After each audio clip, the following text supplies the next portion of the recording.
हेमंत सोरेन मंत्रिमंडल का विस्तार कल। राज्यपाल राजभवन में नए मंत्रियों को दिलाएंगे शपथ। दिल्ली से लौटे कांग्रेस प्रदेश अध्यक्ष, कहा नामों की सूची लगभग तय। भाजपा प्रदेश अध्यक्ष ने राज्य सरकार को विशेष शिविर लगाकर मैया सम्मान योजना का फॉर्म भरवाने का दिया सुझाव। योजना के भुगतान में भी भारी लापरवाही का लगाया आरोप।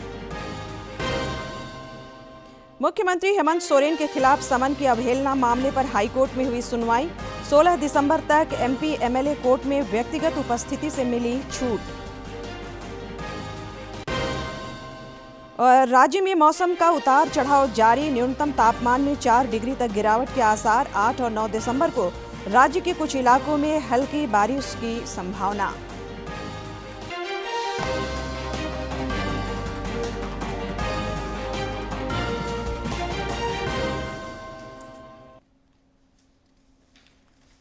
नमस्कार, खबरें झारखंड में आपका स्वागत है। मैं हूं संध्या दिमता और अब समाचार विस्तार से। संसद का शीतकालीन सत्र आज भी सुचारू रूप से चला। दोनों सदनों में सदस्यों ने जनहित के कई सवाल पूछे।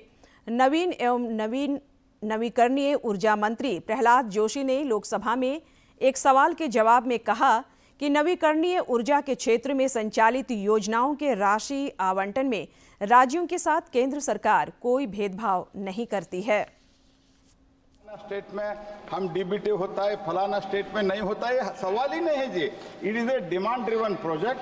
75,000 crores has been allocated and if अगर आपके कोई भी आपके कॉन्स्टिट्यूएंसी के घर के ऊपर सोलर मॉडल जो रूफटॉप सोलर लगाए तो under PM Surya Ghar within maximum 15 to 21 days the amount will be credited to their account, the beneficiary account.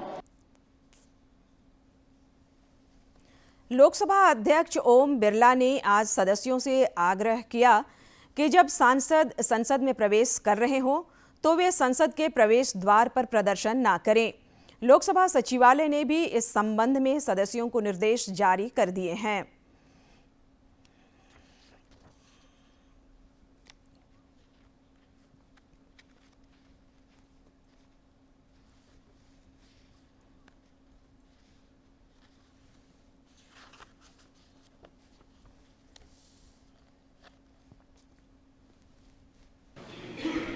मेरा सभी राजनीतिक दलों से आग्रह है कि जब माननीय संसद सदस्यों का आने का समय होता है उस समय प्रवेश द्वार को अवरोधक न करें। और उसकी बहुत बड़ी कठिनाइयाँ विशेष रूप से महिला सांसदों ने मुझे व्यक्तिगत रूप से आकर कहा है। मैं पुनः आग्रह करता हूँ और मैंने व्यवस्था भी दी है, पुनः आज व्यवस्था दे रहा हूँ। कोई आपको परेशानी हो, कोई तकलीफ हो तो मुझे आकर मिले, लेकिन प्रवेश द्वार पर अवरोधक न हो, संसद की मर्यादा के अनुकूल हमारा व्यवहार हो, ये मैं आपसे आग्रह करता हूँ। सांसद दीपक प्रकाश ने आज राज्यसभा में कोयला, खान एवं इस्पात संबंधित स्थायी समिति के विभिन्न प्रतिवेदन को सभा पटल पर रखा। आदरणीय सभापति महोदय, मैं आज की कार्यसूची में मेरे नाम के सामने यथा सूचीबद्ध कोयला, खान और इस्पात संबंधी स्थायी समिति का पहला, दूसरा और तीसरा प्रतिवेदन हिंदी तथा अंग्रेजी संस्करण सभा पटल पर रखा। देवेंद्र फडणवीस महाराष्ट्र के अगले मुख्यमंत्री होंगे। वे कल सीएम पद की शपथ लेंगे।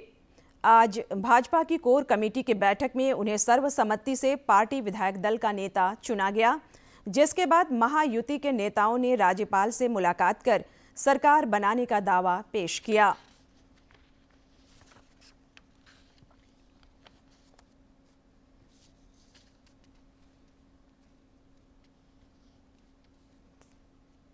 महाराष्ट्राला पुढे नेण्याकरता महाराष्ट्राला सर्व आघाड्यांवर पहिल्या क्रमांकावर आणण्याकरता आपल्या सर्वांना या ठिकाणी सातत्याने कार्यरत राहायचं आहे।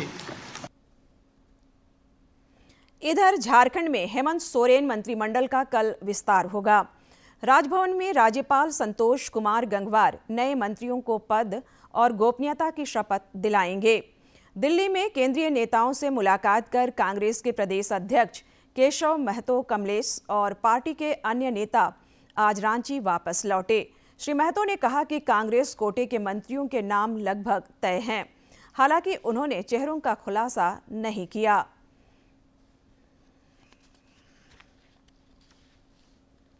गुरुवार को झारखंड मंत्रिमंडल का विस्तार होगा।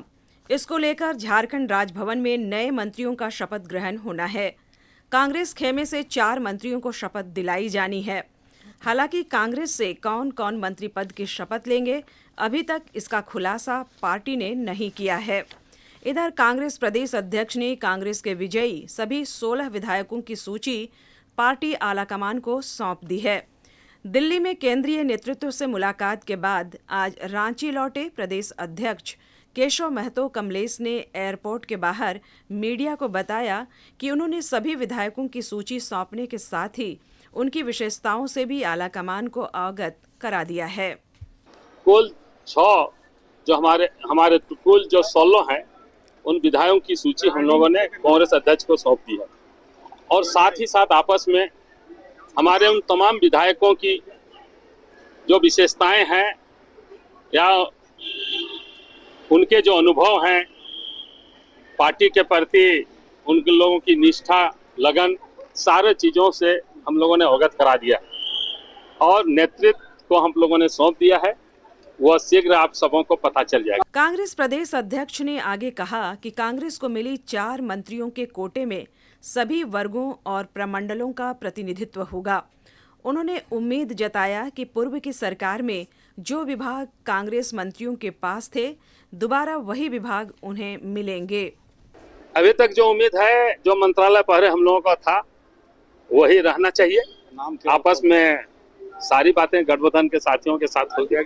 प्रदेश अध्यक्ष के साथ पार्टी आलाकमान से मुलाकात कर लौटे सिमडेगा के कांग्रेसी विधायक नमन विक्सल कोनगाड़ी ने कहा कि हालांकि वे आशान्वित हैं, लेकिन मंत्री का पद महत्वपूर्ण नहीं है। सेवा की भावना से वे काम करते रहेंगे। हम लोगों के लिए मंत्री पद या विधायक हम लोग के लिए कोई मायने नहीं रखता है, सिर्फ थोड़ा सा दायरा बढ़ जाता है, इतना ही हम लोगों में अंतर है। हालांकि बहुत जल्द ही कांग्रेस कोटे के मंत्रियों के नामों का खुलासा हो जाएगा। अब देखना होगा कि कांग्रेस से मंत्री के रूप में वही पुराने चेहरों को जगह मिलती है या फिर नए चेहरों को मौका मिलता है। रांची से अवधेश गौतम की रिपोर्ट। भाजपा प्रदेश अध्यक्ष बाबूलाल मरांडी ने राज्य सरकार को विशेष शिविर लगाकर मैया सम्मान योजना का फॉर्म भरवाने का सुझाव दिया है। श्री मरांडी ने कहा कि धनवार विधानसभा क्षेत्र के विभिन्न गांवों में जनसंपर्क अभियान के दौरान ग्रामीण महिलाओं ने उन्हें बताया कि मैया सम्मान योजना के लाभ से वे अब तक वंचित हैं। कई पात्र महिलाओं के फॉर्म भरे ही नहीं गए हैं, जिसके कारण उन्हें योजना का कोई लाभ नहीं मिल पाया है। मैया योजना के भुगतान में भी भारी लापरवाही बरती जा रही है। भाजपा प्रदेश अध्यक्ष ने कहा कि इसके अतिरिक्त वृद्धा पेंशन और विधवा पेंशन भी कई महीनों से लंबित है। राशन वितरण में भी भारी अनियमितता की शिकायतें मिली है। श्री मरांडी ने मुख्यमंत्री हेमंत सोरेन से धनवार विधानसभा क्षेत्र समेत राज्य के दूसरे इलाकों में भी विशेष शिविर का आयोजन कर मैया सम्मान योजना से वंचित सभी महिलाओं के फॉर्म भराए जाने और उन्हें योजना का भुगतान ससमय प्रदान कराने का अनुरोध किया। जमशेदपुर पूर्वी विधायक पूर्णिमा साहू ने आज ओडिशा के पुरी राजभवन में राष्ट्रपति द्रौपदी मुर्मू से मुलाकात की। जमशेदपुर पूर्वी विधायक ने एक सोशल मीडिया पोस्ट में कुछ तस्वीरें साझा कर बताया कि राष्ट्रपति ने उन्हें विधानसभा चुनाव में मिली शानदार जीत के लिए बधाई दी और शुभकामनाएं भी दी। इस मौके पर ओडिशा के राज्यपाल रघुवर दास और परिवार के अन्य लोग मौजूद थे। राज्यपाल संतोष कुमार गंगवार से आज एचईसी मजदूर संघ के एक शिष्टमंडल ने राजभवन में मुलाकात की।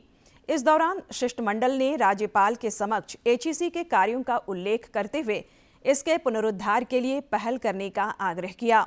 साथ ही शिष्टमंडल द्वारा अवगत कराया गया कि प्रतिष्ठान के कर्मियों को 20 से 25 माह से वेतन नहीं मिल रहा है। राज्यपाल से मुख्यमंत्री के अपर मुख्य सचिव अविनाश कुमार ने भी राजभवन में शिष्टाचार भेंट की। रेल यात्रियों के लिए खुशखबरी है। कोहरे के कारण रद्द झारखंड हटिया आनंद विहार स्वर्ण जयंती एक्सप्रेस का परिचालन जारी रखने का निर्णय लिया गया है। गौरतलब है कि रेलवे बोर्ड द्वारा 2 दिसंबर से 10 जनवरी तक ठंड में कोहरे की आशंका के मद्देनजर इस ट्रेन को रद्द करने का निर्णय लिया गया था। पलामू के सांसद विष्णु दयाल राम ने इस विषय पर रेल मंत्री अश्विनी वैष्णव और रेलवे बोर्ड के अध्यक्ष सतीश कुमार को पत्र लिखकर तथा जारी रखने का अनुरोध किया था। पलामू सांसद ने ट्रेन का परिचालन जारी रखने के निर्णय पर प्रसन्नता जताते हुए इसके लिए रेल मंत्री और रेलवे बोर्ड के अध्यक्ष के प्रति आभार जताया है। मुख्यमंत्री हेमंत सोरेन के खिलाफ समन की अवहेलना मामले पर हाईकोर्ट में आज सुनवाई हुई। उच्च न्यायालय के अधिवक्ता धीरज कुमार ने इस संबंध में जानकारी देते हुए बताया कि इस मामले में मुख्यमंत्री को अदालत ने 16 दिसंबर तक MP-MLA कोर्ट में व्यक्तिगत उपस्थिति से छूट प्रदान की है। साथ ही कोर्ट की एकल पीठ ने मामले में ईडी से जवाब मांगा है। गौरतलब है कि MP-MLA कोर्ट के विशेष न्यायाधीश ने मुख्यमंत्री को 4 दिसंबर को व्यक्तिगत रूप से पेश होने का आदेश दिया था, जिसे श्री सोरेन द्वारा हाईकोर्ट में याचिका दायर कर चुनौती दी गई थी। न्यायालय में याचिका दायर की गई थी, जिसकी सुनवाई करते हुए आज माननीय न्यायमूर्ति अनिल कुमार चौधरी की अदालत ने 16 दिसंबर तक माननीय मुख्यमंत्री हेमंत सोरेन को व्यक्तिगत रूप से पेशी के लिए छूट दी है। इस मामले की विस्तृत सुनवाई के लिए 16 दिसंबर का समय निर्धारित किया गया है। बांग्लादेश में अल्पसंख्यकों के खिलाफ अत्याचार और प्रताड़ना के विरोध में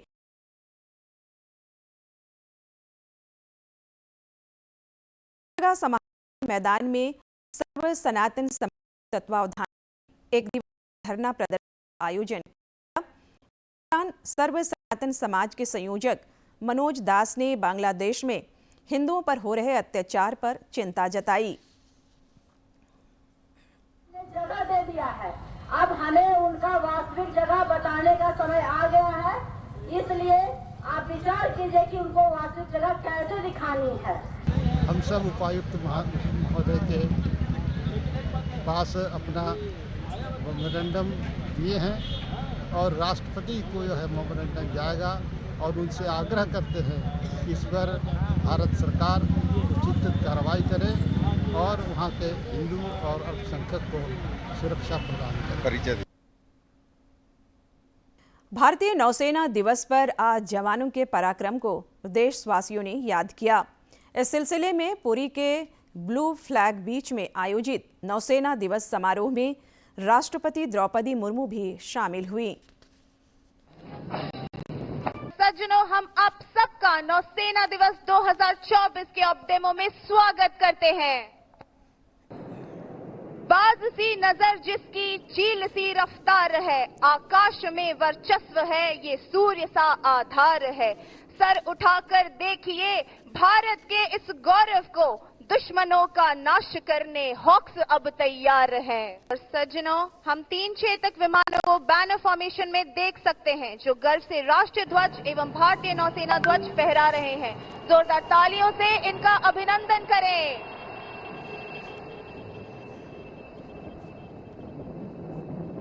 मैं समुद्र की गहराई हूँ, मैं काल रूप इकाई हूँ, पल में अदृश्य, कभी चूक न मेरा लक्ष्य। मैं गौरव की गाथा लाई हूँ, भारतीय नौसेना की अनुयायी हूँ। मैं काल रूप इकाई हूँ, मैं समुद्र की गहराई हूँ।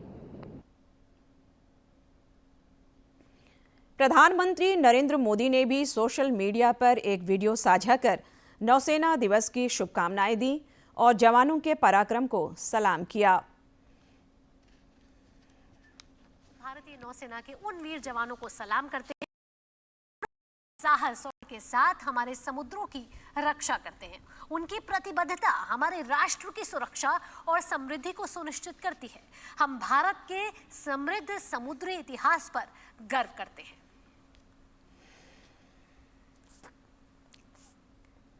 आज ही के दिन वर्ष 1971 में पाकिस्तानी सेना के खिलाफ ऑपरेशन ट्राइडेंट की सफलता की याद में नौसेना दिवस मनाया जाता है।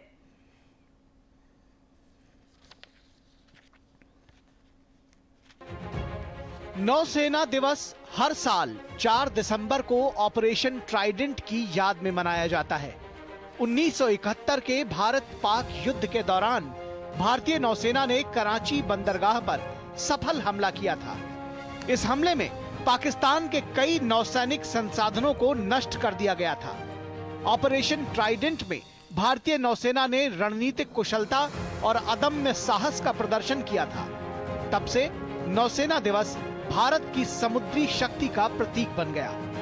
भारतीय नौसेना राष्ट्रीय सुरक्षा के लिहाज से महत्वपूर्ण 7,500 किलोमीटर से अधिक तटरेखा की सुरक्षा करती है और हिंद महासागर क्षेत्र में अपनी सतर्क उपस्थिति बनाए रखती है। साथ ही नौसेना मालाबार, मिलन और रिम ऑफ द पैसिफिक जैसे वैश्विक समुद्री अभियानों में भी भागीदारी करती है। नौसेना चक्रवात, बाढ़ और सुनामी जैसी प्राकृतिक आपदाओं के दौरान राहत और बचाव अभियानों में मानवीय सहायता मुहैया कराती है। नौसेना के समुद्री डकैती विरोधी अभियानों को न केवल भारत में बल्कि विश्व स्तर पर भी सराहना मिल रही है।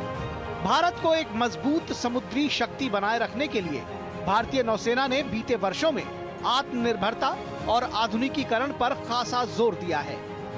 भारतीय नौसेना ब्लू वाटर क्षमताओं को बढ़ाने, समुद्री निगरानी का विस्तार करने और सुरक्षा को मजबूत करने पर भी विशेष ध्यान दे रही है। नौसेना ने रक्षा क्षेत्र में आत्मनिर्भरता के लिए मेक इन इंडिया पहल के तहत भारतीय रक्षा उद्योगों के साथ साझेदारी की है। पिछले 5 वर्षों के दौरान नौसेना के आधुनिकीकरण बजट का 2/3 से अधिक हिस्सा स्वदेशी खरीद पर खर्च किया गया है, जिसके परिणाम स्वरूप घरेलू रक्षा इकोसिस्टम का त्वरित विकास भी संभव हुआ है। नौसेना दिवस के इस खास मौके पर देश भर में विभिन्न कार्यक्रम आयोजित किए जा रहे हैं। Open ship events, fly past और युद्धाभ्यास प्रदर्शनी जैसे आयोजन आम जनता को भारतीय नौसेना के शौर्य और तकनीकी क्षमता से परिचित कराते हैं।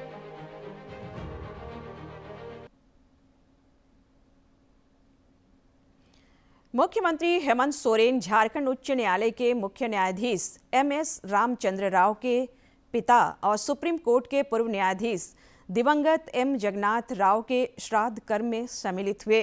उनकी तस्वीर पर पुष्प अर्पित कर श्रद्धांजलि दी।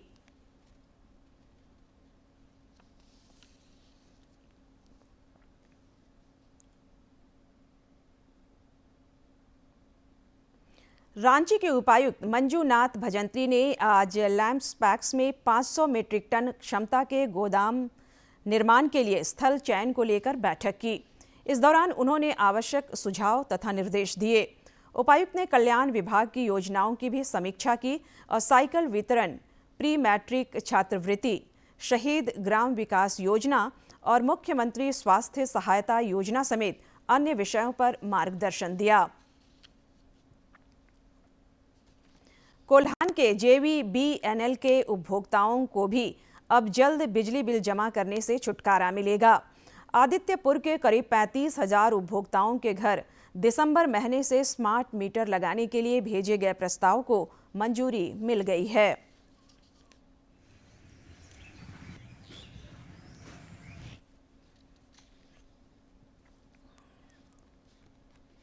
जी, विभाग द्वारा RDSS स्कीम में प्रत्येक उपभोक्ताओं के यहाँ पे, चाहे वो घरेलू हो, वाणिज्य हो, चाहे वो इंडस्ट्रियल हो, औद्योगिक, सभी के यहाँ पे अब डिपार्टमेंट के द्वारा स्मार्ट मीटर लगाने की पहल की जा रही है। इसके लिए एजेंसी का चयन हो चुका है, उन्हें वर्क ऑर्डर भी दे दिया गया है। एजेंसी के द्वारा सर्वे कार्य शुरू कर दिया गया है। हमें उम्मीद है कि हम लोग इसे दिसंबर माह के अंतिम पड़ाव में या फिर जनवरी में हम लोग इस कार्य को प्रारंभ कर देंगे। इसका मुख्य उद्देश्य स्मार्ट मीटर का कि लोगों को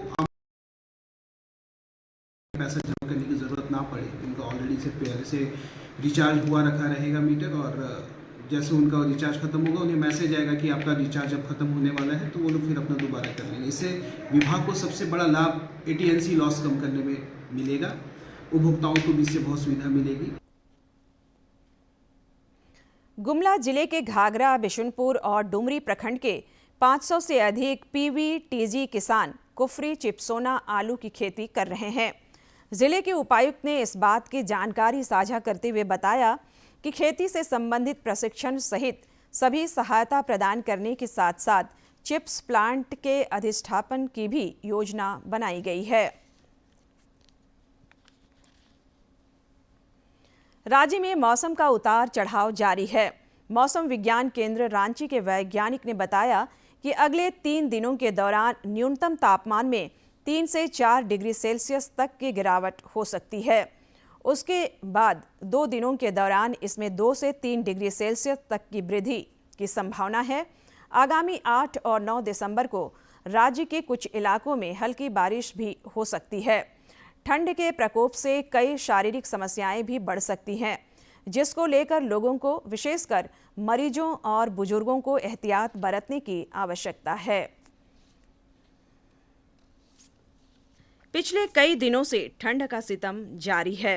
राजधानी रांची समेत राज्य के विभिन्न इलाकों में पारा 3 से 4 डिग्री नीचे आ गया है। वहीं मौसम विभाग ने अपने पूर्वानुमान में कहा है कि बादल छटने के बाद तापमान में और गिरावट होगी। रांची स्थित मौसम विज्ञान केंद्र के निदेशक अभिषेक आनंद ने कहा है कि अगले 1-2 दिनों में रांची, जमशेदपुर और राज्य के पूर्वी भागों में पारा 3 से 5 डिग्री तक और गिरेगा। आज से रांची और उत्तरी जो भाग है, हजारीबाग और पलामू प्रमंडल का भाग है और जो संथाल का भाग है, वहाँ पे आज से ही अगले 2-3 दिनों में 3 से 5 डिग्री तक भी आपको न्यूनतम पारा गिरता हुआ दिखेगा।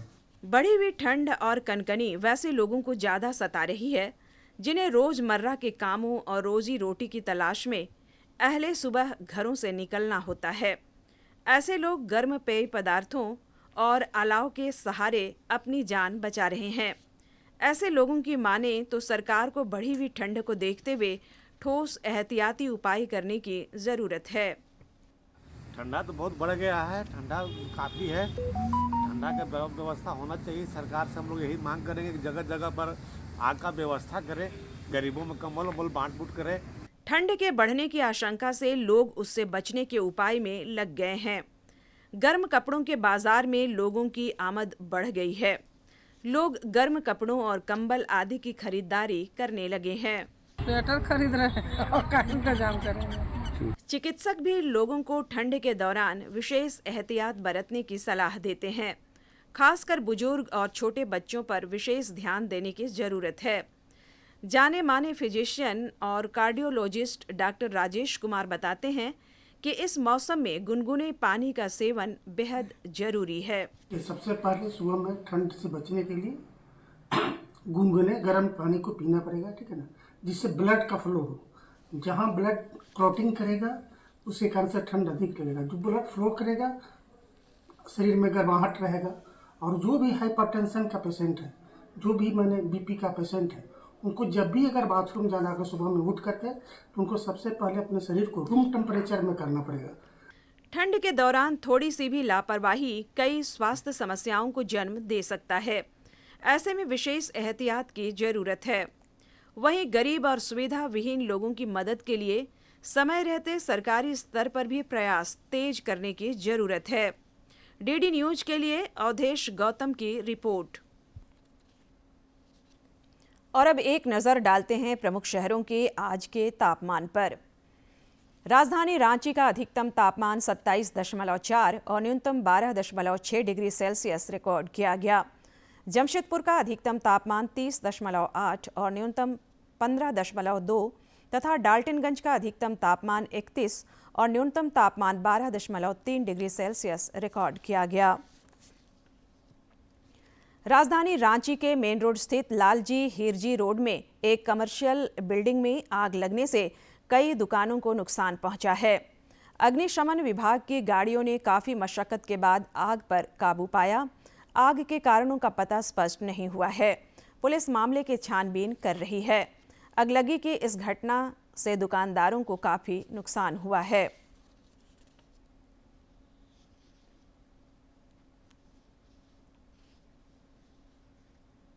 लगी ये जांच का विषय है, देखा जा सकता है कि आग क्यों कैसे लगी है। तो इलेक्ट्रिक है, शॉर्ट सर्किट से ज्यादातर हम लोग सोच समझ सकते हैं कि हुआ होगा। और अब कुछ खबर राज्य के विभिन्न जिलों से।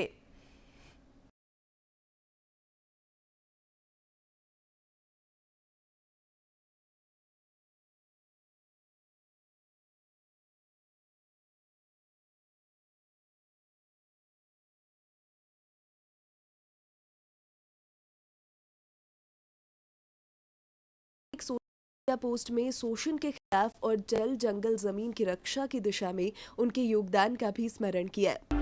रांची के उपायुक्त ने आज राजभवन में राज्यपाल संतोष कुमार गंगवार से शिष्टाचार मुलाकात की। केंद्रीय मंत्री सकोडरमा सांसद अन्नपूर्णा देवी ने देश की जल सीमाओं के सजग प्रहरी, अदम्य साहस और निष्ठा से राष्ट्र सेवा में समर्पित भारतीय नौसेना के वीर जवानों को नौसेना दिवस की हार्दिक शुभकामनाएं दी।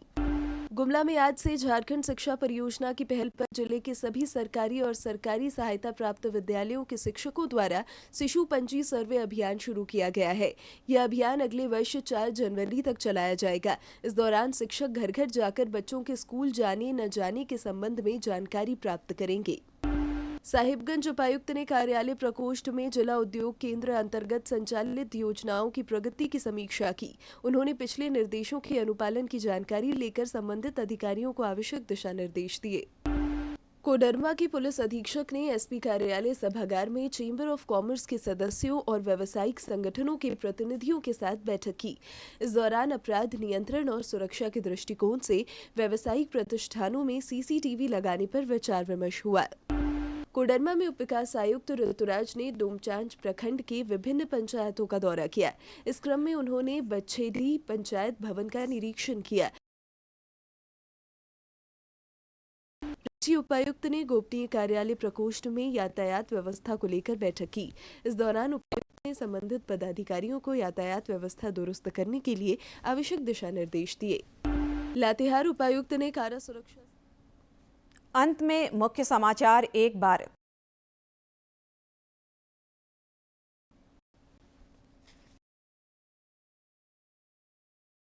हेमंत सोरेन मंत्रिमंडल का विस्तार कल। राज्यपाल भवन में नए मंत्रियों को दिलाएंगे शपथ। दिल्ली से लौटे कांग्रेस के प्रदेश अध्यक्ष, कहा नामों की सूची लगभग तय। भाजपा योजना का फॉर्म भरवाने का दिया सुझाव। योजना के भुगतान में भी भारी लापरवाही का लगाया आरोप। मुख्यमंत्री हेमंत सोरेन के खिलाफ समन की अवहेलना मामले पर हाईकोर्ट में हुई सुनवाई। 16 दिसंबर तक एमपी एमएलए कोर्ट में व्यक्तिगत उपस्थिति से मिली छूट। और राज्य में मौसम का उतार चढ़ाव जारी। न्यूनतम तापमान में 4 डिग्री तक गिरावट के आसार। 8 और 9 दिसंबर को राज्य के कुछ इलाकों में हल्की बारिश की संभावना।